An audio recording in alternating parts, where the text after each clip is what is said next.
This is Optimal Startup Daily, episode 362, Replacing Mission Statements with Invitation Statements by Steve Pavlina of stevepavlina.com. And I'm Dan. I am your host and your guide here, reading to you every single day from some great blogs to help you optimize your business life. And now, let's get right to it on this Monday as we optimize your life. Replacing Mission Statements with Invitation Statements by Steve Pavlina of stevepavlina.com. Google's corporate mission is to organize the world's information and make it universally accessible and useful. Facebook's mission is to give the people power to build community and bring the world closer together. Microsoft's mission statement is to empower every person and every organization on the planet to achieve more. The mission statement of Amazon is, we strive to offer our customers the lowest possible prices, the best available selection, and the utmost convenience. What I find interesting about these and many other mission statements is that they're about empowerment. They're about giving people greater abilities, access, and resources. They're also infinite in scope. There will always be more information to organize, more communities to build, more people and organizations to serve, and more selection and convenience to develop. Moreover, these missions aren't necessarily at odds with each other. They can all coexist. They could cooperate with each other. Imagine if we combined all four of these companies into one and gave them a singular mission statement. What would that look like? Let's pull out the key elements first. Organize information, provide useful access, empower people, build community, grow closer, achieve more, save money, expand options, and improve accessibility. I think we can compress this a bit more since some items are related. Organize information, empower people, connect people, achieve more, expand options, and improve accessibility. Ultimately, I think we could compress this all the way to just one item: empower people. I'd say this is pretty close to the mission of the Packlids and the Star Trek The Next Generation episode Samaritan Snare. We look for things that make us go.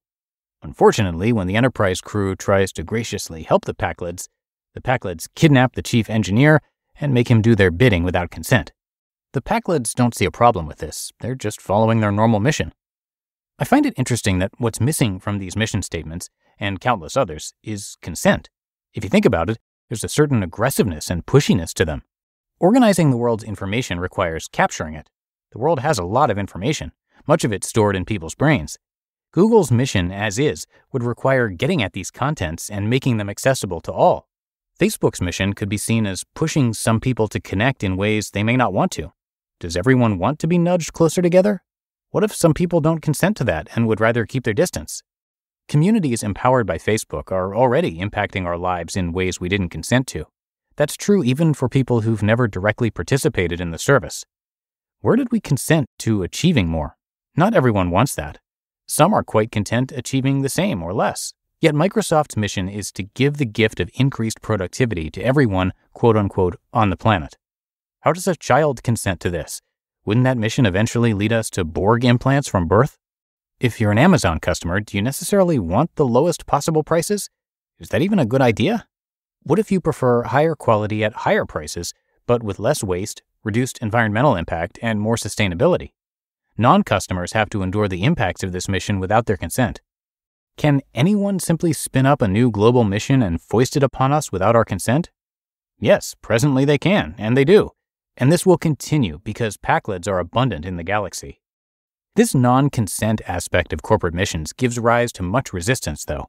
Other people and organizations eventually start pushing back, especially when they're being personally affected by missions they don't agree with.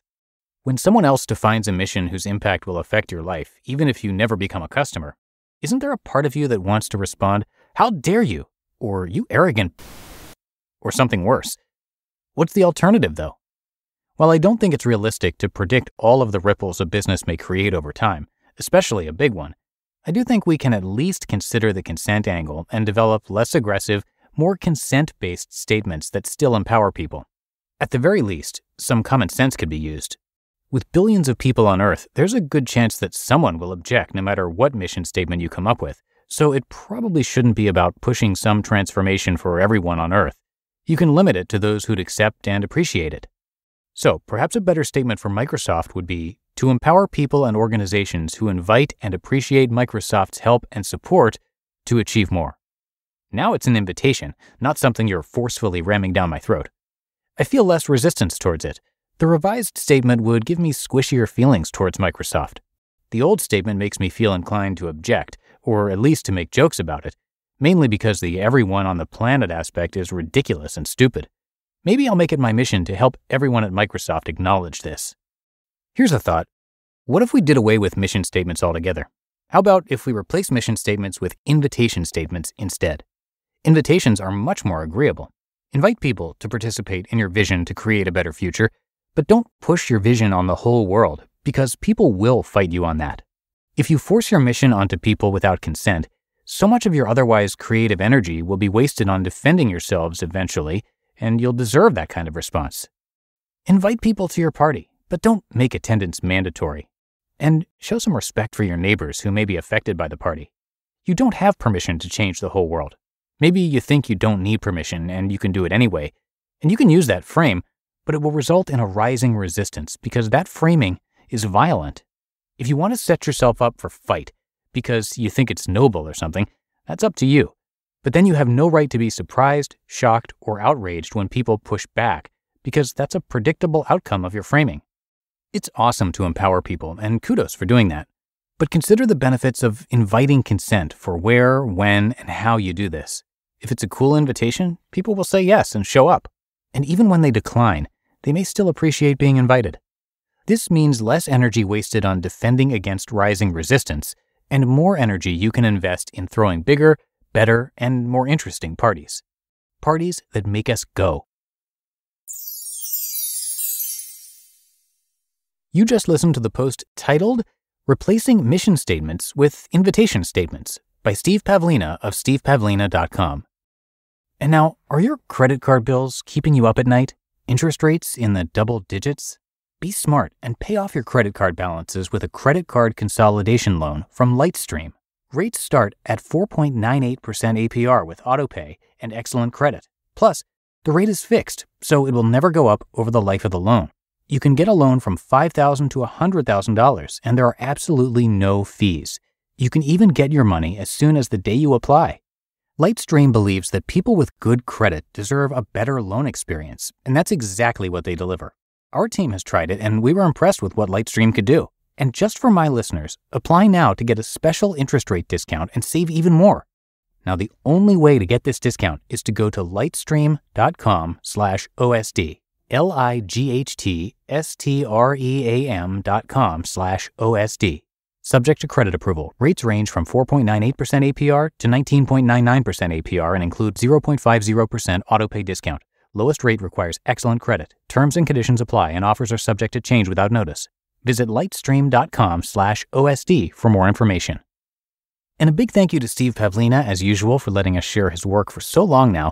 If you didn't know, Steve Pavlina was actually one of the very first authors that we started narrating here across all of our shows in this network.